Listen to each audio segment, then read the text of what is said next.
your experience, what's the best way to incorporate closed-end funds in a balanced, long-term portfolio?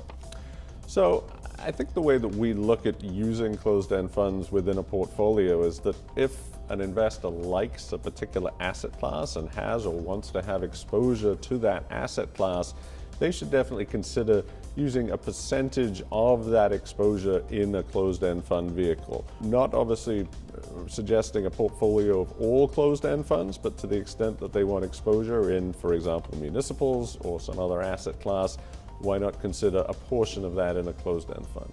You need to have some dry powder such as ETFs or open-end funds or cash, where if discounts widen out from where they are, because you're never going to call the bottom, but if they widen out, that you can increase your closed-end fund exposure.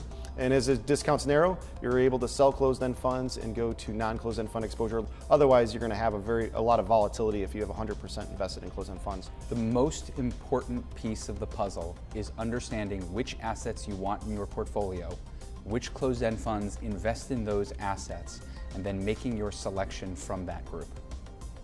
The best way to incorporate closed-end funds are that they should be utilized as a complement to any other fixed income, equity, or alternative investment strategy. I would never argue that you have a portfolio purely and simply of closed-end funds. There are obviously homes for ETFs and mutual funds and closed-end funds sitting together.